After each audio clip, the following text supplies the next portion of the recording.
Bom, eu quero agradecer o convite para poder falar do movimento Setembro Amarelo e fazer uma pequena reflexão sobre esse movimento que surgiu alguns anos atrás, justamente para trazer à tona uma questão que muitas vezes fica escondida debaixo do tapete, né?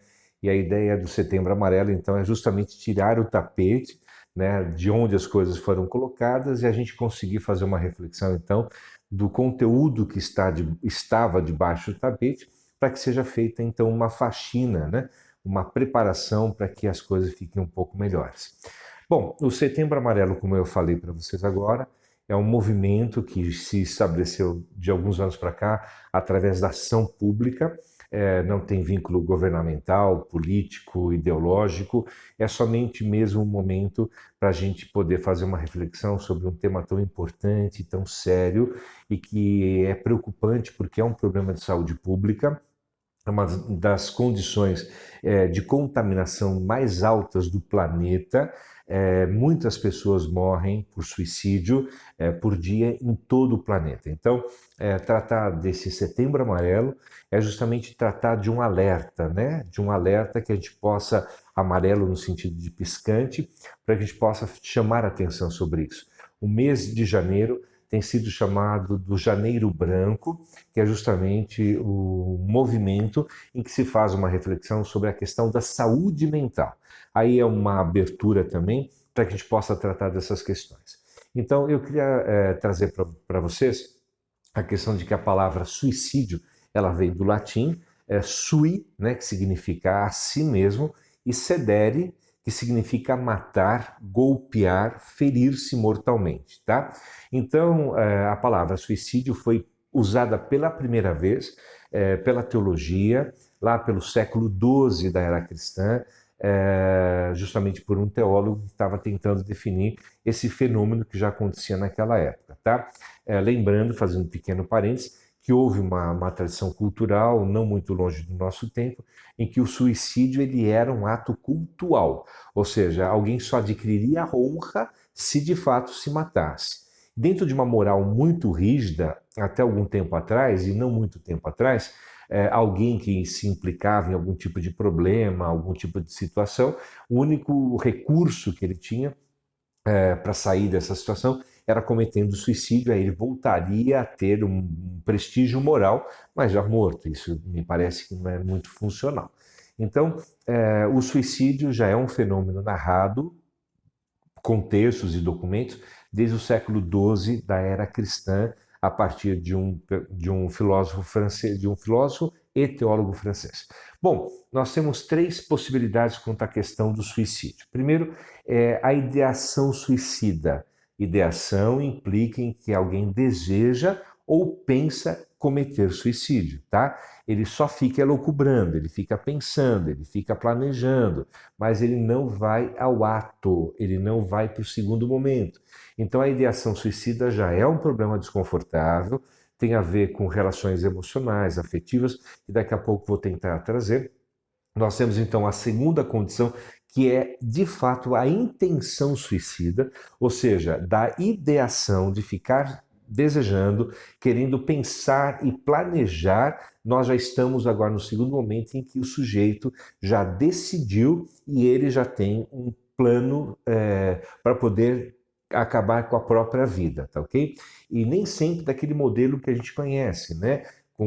De uma forma violenta, mas pode produzir acidentes, pode escorregar em algum lugar, cair de uma altura sem querer, enfim, tá? Então existem muitos acidentes que muitas vezes podem esconder intenções suicidas. Então, quando a gente está falando nesse segundo ponto de intenção suicida, o sujeito já está em ação, em prática, já escolheu o jeito, o meio de conseguir executar a própria morte, mas sem o efeito morte, sem resultado morte. Então, ideação, pensar e desejar morte, é o suicídio. E intenção suicida é já começar a planejar a ação da própria morte, tá? E já é praticado, já é tentado, só que acaba não dando o resultado que ele desejava, que era o resultado morte. Não acontece. E nós temos o último estágio, que esse, infelizmente, é o suicídio consumado.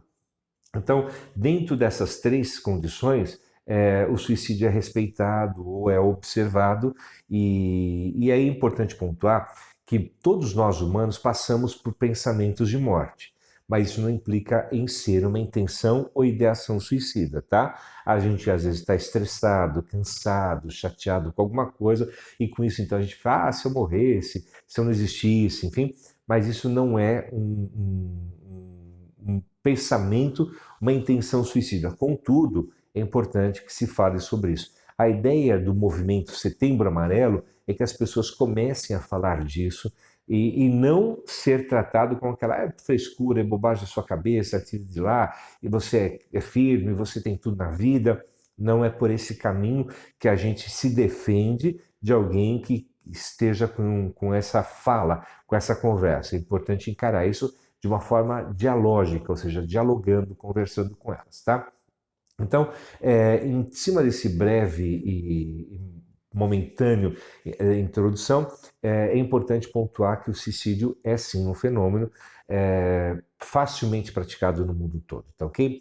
Bom, o que leva alguém ao suicídio? Muitas perguntas, né, me vêm a esse jeito. Tanto no campo da filosofia quanto no campo da teologia, as pessoas me perguntam o que leva alguém ao suicídio. Bom, o que leva alguém ao suicídio, impreterivelmente, é uma alteração de consciência, tá? Alguém que teve alteração de consciência, ele pode sim ser um paciente suscetível ao suicídio.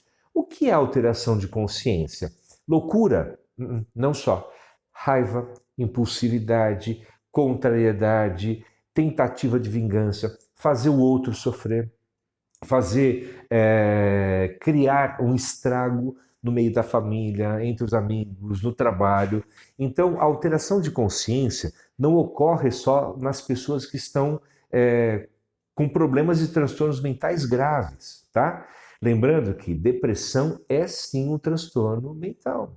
Tá? É importante pontuar que suicídio sempre tem duas combinações bombásticas: depressão e impulsividade. Tá? Toda vez que houver uma depressão e houver um ato que starte uma impulsividade, esse sujeito pode partir para o suicídio sem ter, às vezes, pensado num daqueles três pontos que eu falei, justamente a impulsividade. Então, o que leva a isso tem a ver com essas questões de alteração de consciência, lembrando que a alteração de consciência nem sempre tem a ver com algum problema de saúde mental, como a depressão, por exemplo, ou a ansiedade, às vezes irritação, nervosismo, alguém frustrado, chateado, como eu falei, ele acaba partindo para o ato sem se dar conta de que fez isso, tá ok? Quero considerar aqui também que álcool, droga, qualquer tipo de droga, medicações psiquiátricas tomadas sem orientação médica também podem promover problemas de saúde mental e acabar tendo como efeito a condução à própria morte do sujeito. Então, a gente vai ter um sujeito, tá, que tem um perfil, tá ok, provocado pelo próprio ambiente, ok, pelo que ele está vivendo, uma tristeza, uma angústia, uma chateação, um diagnóstico complicado de uma doença, a separação de um problema, de um casamento, enfim, o desvínculo de alguma coisa. Isso pode fazer com que haja alteração de consciência, mesmo que essa pessoa tenha saúde mental preservada. E aí o fenômeno surpresa, né? Porque muitos que cometem esse tipo de situação acaba ficando muito confuso. Houve um suicídio ocorrido há uns 4 anos atrás, de um rapaz que estava brigando com a namorada no celular, e brigando, xingando, e aí ele disse para ela: você vai se arrepender muito do que você está fazendo comigo. E se jogou na frente do trem. Tá? Ele tinha ideação suicida, ele tinha intenção suicida, não propriamente dito, mas a raiva, a fúria, a frustração da conversa que estava tendo com a namorada e o castigo, né, que impôs a ela, porque tecnicamente ela é culpada, não é, mas ela é tecnicamente culpada de ser a autora, né, ou a motivadora do suicídio desse rapaz, e foi um suicídio muito complicado, porque isso ficou gravado na conversa, isso pode ser tomado, e de fato foi descoberto isso, tá? Bom, pessoal, existe uma outra questão que me fazem, né? Como identificar uma pessoa em risco, né? E como que a fé pode ajudar essa pessoa? Queridos, é o seguinte, identificar uma pessoa em risco, você precisa ser observador, tá? Então, quem vai poder identificar é alguém que observa, tá? Normalmente, profissionais da saúde mental, filósofos, ministros, eles têm uma habilidade natural, dado a própria formação, a poder identificar isso. Um leigo geralmente não tem, mas ele tem que usar o bom senso. Tá? Quando há assuntos repetitivos, quando há questões faladas, ou quando a pessoa se queixa muito de que está frustrada, está cansada, está chateada, que a pessoa não aguenta mais, são momentos em que um leigo também tem que considerar a possibilidade de que essa pessoa esteja sofrendo uma alteração mental e que não tenha propriamente ainda uma intenção suicida, mas já desenvolvendo uma ideação suicida. E aí, então, um intercurso de uma conversa. E aí se comprometer com essa conversa. Não é só falar, eu vou mandar você para o psicólogo, vou mandar você falar com o pastor, vou mandar você falar com o filósofo. Não.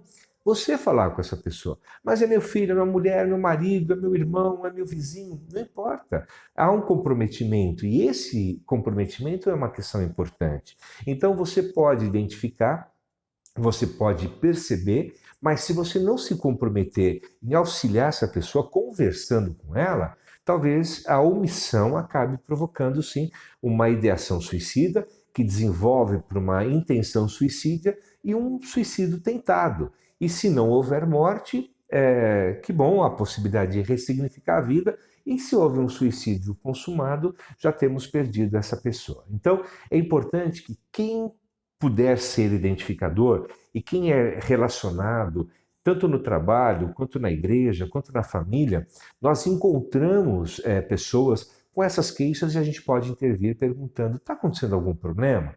Eu posso ajudar você em alguma coisa? Mesmo sendo leigo. Aí você pode consultar pessoas, amigos. Sempre alguém conhece um psicólogo, sempre alguém conhece um filósofo, sempre alguém conhece um teólogo que pode auxiliar, alguém um pouco mais importante pode auxiliar nessa questão, tá ok? Há um paradoxo em que fé, muitas vezes, é tomada como fraqueza por quem comete suicídio, tá? Faltou fé. A gente tem que também sair de um pouco do fator moral de acusador, porque a moral tem dois sentidos, né? Eu tenho a moral que é positiva e ela vai sempre fazer esse sujeito que é alvo da minha moral a emancipar, a superar as coisas. Tá? Então eu também tenho que mudar alguns conceitos morais se eu quero ajudar alguém.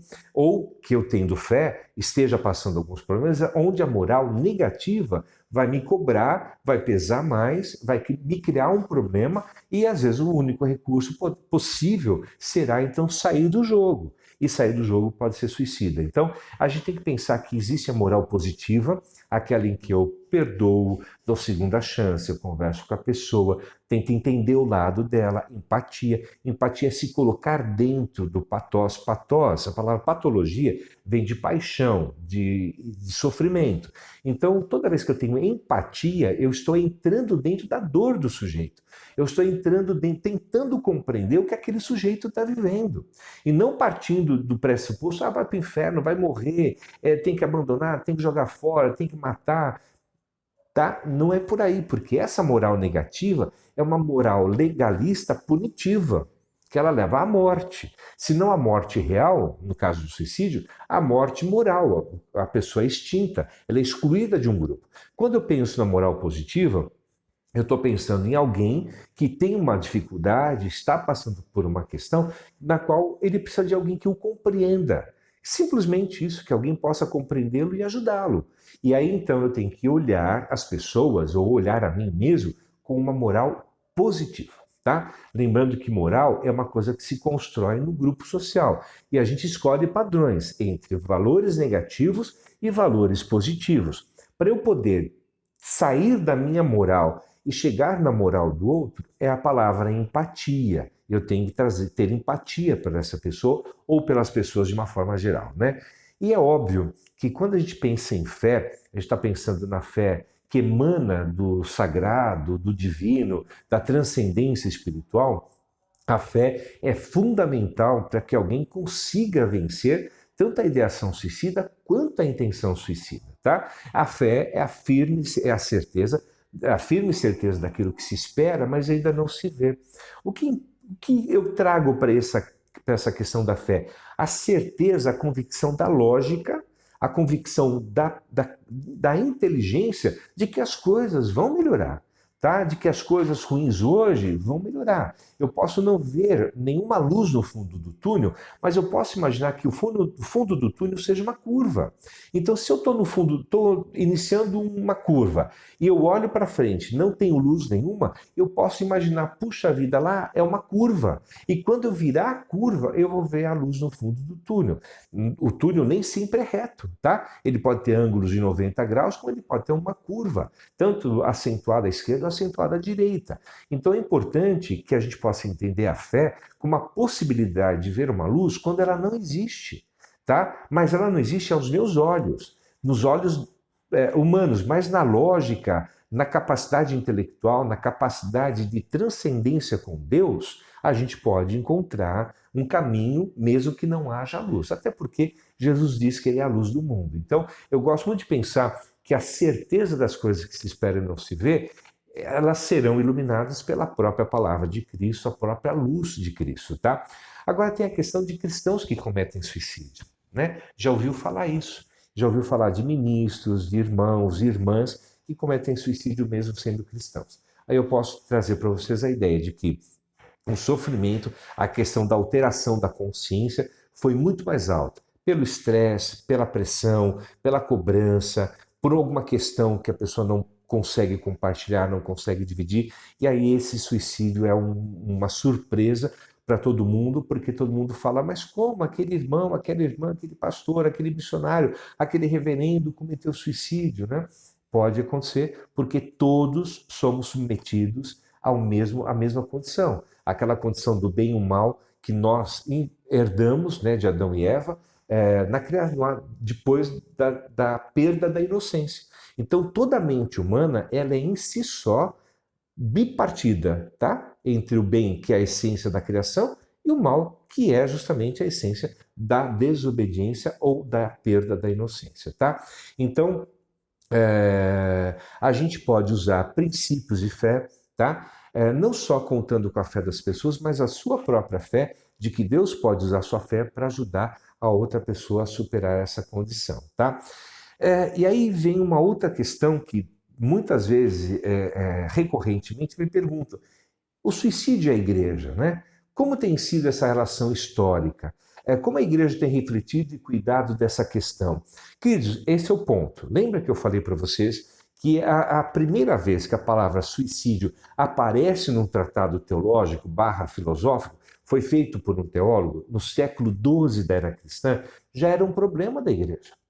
Já era uma questão que acontecia na igreja, tá? Já era uma situação comprometedora da igreja. E quando a gente está pensando no 12º século, nós já estamos pensando 1.200 anos após Jesus, onde o cristianismo está solidamente colocado. Tudo bem que está aí sobre a égide da igreja romana, mas o cristianismo estava solidificado. Mas ele tinha uma moral muito difícil, né? Uma moral muito punitiva, tá? Uma moral muito cobradora, onde o ser humano não tinha um valor pessoal, antropológico tão acentuado. E ele era submetido muitas vezes a pressões, tá? Então, quando esse teólogo / filósofo francês traz a palavra suicídio, essa palavra se torna popular. Então, a igreja tem se dado conta, desde o século XII, de uma questão que até hoje, no século XXI, 9 séculos depois, quase 1000 anos depois, essa solução não foi tratada ainda. E muitas vezes ele é colocado, lembra debaixo do tapete? Tá, vai se colocando debaixo do tapete, está na hora de o Setembro Amarelo, esse movimento, tirar o tapete de todas as coisas escondidas e a gente fazer a faxina necessária, porque o suicídio também tem um comprometimento de contaminação, assim como o coronavírus se contamina de um para o outro, o suicídio também é um ato que se contamina, daí porque ele pode ser prevenido, aí tem que fazer uma profilaxia, a palavra profilaxia significa fazer uma preparação para que a gente possa ter esse assunto fluido, tá? Não só espiritualizando todas as coisas, mas também lembrando que somos humanos e que vivemos situações muito complicadas, tá? E a igreja tem refletido muito pouco essa questão. Tá? Quando a palavra questão me vem à mente, sendo filósofo, é uma questão para a gente colocar à mesa e debater e perguntar para cada um dos debatedores sentados à mesa ou sentados à cátedra o que eles interpretam dessa palavra, o que é suicídio para eles. O que o suicídio tem provocado neles? Que fantasias, que medos, que pavores ou que sensações prazerosas ou contraditórias isso pode suscitar na pessoa. Então, a partir de um debate, de uma conversa onde a moral seja sempre positiva, a ética sempre seja positiva, nunca punitiva, nunca legalista, para que as pessoas não tenham medo de falar. Para que as pessoas possam falar livremente, sabendo que elas não serão julgadas e nem apontadas, e nem acusadas, porque muitas pessoas são acusadas de falta de fé ou de falta de espiritualidade porque estão sofrendo, queridos. Tá? E quando a Igreja de Cristo não consegue compreender que uma pessoa que sofre está dentro de um corpo humano, dentro de uma situação psicológica, psicossocial, no ambiente social, é óbvio que ela vai ter sofrimento, tá? Daí porque Paulo fala em Romanos 12, transformados pela renovação do vosso entendimento, do vosso pensamento. Daí porque Tiago 5,16 fala confessai com os outros. A palavra confessar não é só porque fez coisa errada, não é a ideia do confessionário, lá como a gente viu da Igreja Romana, ou praticada pela filosofia desde Empédocles, 5 séculos antes de Cristo, mas a palavra que cura. Né? A palavra dita com um parceiro, com um irmão, com uma irmã, com alguém que tenha boa vontade, que seja alguém com empatia, para que essa situação seja tratada e que essa pessoa possa, então, ser curada pela palavra. E aí eu quero trazer a ideia de que Jesus é Logos, Logos é palavra. E se Logos é palavra, Logos cura. Então, a ideia desse confessar em Tiago 5,16 implica fala do seu sofrimento, fala da sua angústia, fala da sua frustração. Não é para ficar lamentando, porque tem pessoas que criam hábitos de lamentar. Lamentam o tempo todo. Tá? Isso é um hábito aprendido. A gente tem que aprender a mudar esse hábito e compartilhar necessidades focadas, objetivas, para que elas possam ser tratadas. Porque aquele que é murmurador, aquele que é lastimador o tempo todo, ele criou um hábito, ele condicionou a mente dele e não percebe, não vive a renovação da mente.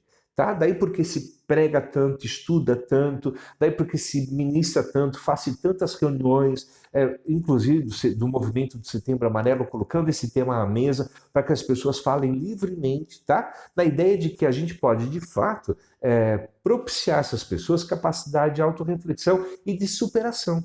E aí alguém que murmura não vai nunca se ouvir. Tá o tempo todo se queixando, ele não se ouve.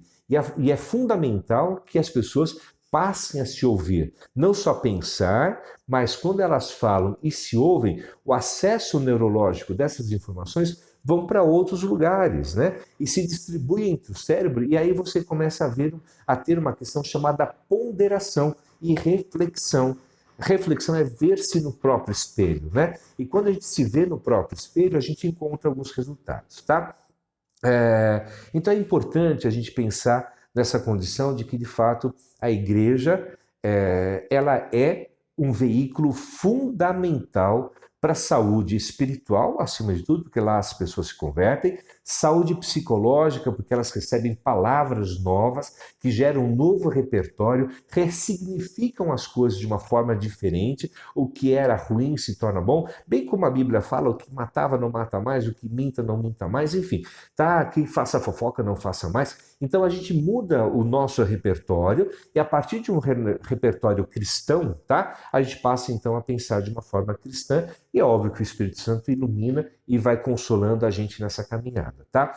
Então a igreja precisa refletir essa questão porque a igreja é um pequeno pedaço de toda a sociedade. Tá? Assim como a escola, o trabalho, é um pequeno pedaço de toda a sociedade. Só que o foco, o objetivo da igreja é justamente trazer para as pessoas um alimento espiritual e que elas possam, então, nesse alimento espiritual, serem nutridas, tá? Para que elas possam ter qualidade de vida, tá ok? No trabalho eu vou trabalhar, na escola eu vou aprender, enfim, as instituições, todas elas representam um pequeno cosmos, um pequeno microcosmos de todo geral. Então, na igreja, nós temos pessoas com ideação suicida? Temos, irmãos. Temos intenção suicida? Temos também. Temos suicidas consumados? Não tenha dúvida que sim. Muitas vezes alguns acidentes, tá? Podem representar a ocultação de um suicídio praticado, tá? Bom, seguindo para o final, me perguntam também, o suicídio é um pecado imperdoável? De onde vem essa ideia e como confrontá-la? Pessoal, a ideia de um pecado imperdoável tem traços bíblicos que diz que, 1 Coríntios, né, que aquele que destruir o templo do Senhor será destruído no final. Isso não implica só em suicídio, tá? Quem bebe, quem fuma, quem se coloca em risco, enfim, quem não trata, quem come demais gordura, quem come demais açúcar, tudo isso acaba sendo uma espécie de suicídio, né? De golpear. Lembrando que suicídio, a definição é matar-se, tá? Mas também golpear-se, tá? Se machucar. Então, só que esse é um suicídio que não é mortal, mas pode chegar a ser. Tá? Então, queridos, a ideia de que o pecado é imperdoável vem dessa interpretação litúrgica, tá? Que eu não aplico somente a quem comete suicídio, eu aplico a todos a que tem uma vida desregrada. Então, eu diria que não há pecado que seja imperdoável, perdoável, né? A não ser o pecado contra o Espírito Santo, tá ok? Todo pecado é perdoável, todo pecado tem a forma com a qual Jesus na cruz do Calvário pagou antecipadamente a nossa fatura, tá? Antes que eu comprasse qualquer coisa, o Espírito Santo já foi lá e o sangue de Jesus, a morte de Jesus na cruz do Calvário, por ser justificação, ele já comprou o meu pecado mesmo antes de ser praticado, tá ok? Então, por isso que ele perdoa a toda a humanidade dali para frente. Óbvio, tem o livre-arbítrio, tem as escolhas, tem a moral, tem a ética, acima de tudo tem a espiritualidade. Então, eu devo fazer boas escolhas sempre, tá? Mas não há pecado que não seja perdoado, exceto o pecado contra o Espírito Santo, tá? Supondo que alguém tenha cometido suicídio, essa pessoa poderá ser salva?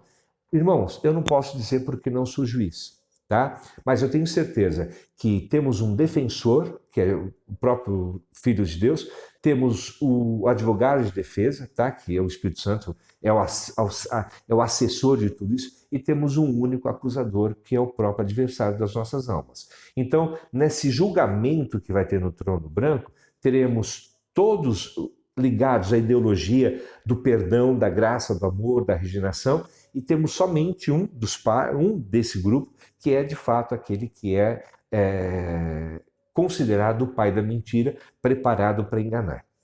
Então, se você conhecer alguém que morreu por suicídio, entenda pela esperança de que o julgamento do trono branco ainda não aconteceu e quando acontecer, esperamos nós que tenhamos uma boa surpresa, tá?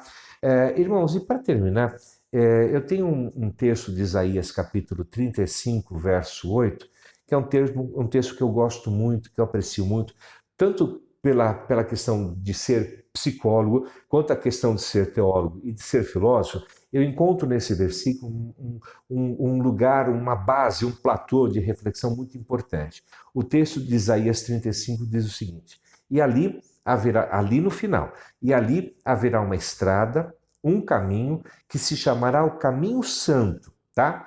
O imundo não passará por ele, mas será para aqueles, os caminhantes, até mesmo os loucos, não errarão nesse caminho.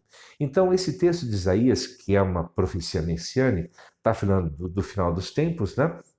Que o imundo, ou seja, aquele que não lavou suas vestes no sangue de Jesus, que não foi perdoado, tá? Ou porque não buscou esse perdão em Cristo Jesus, tá? Esses não entrarão nesse caminho, tá?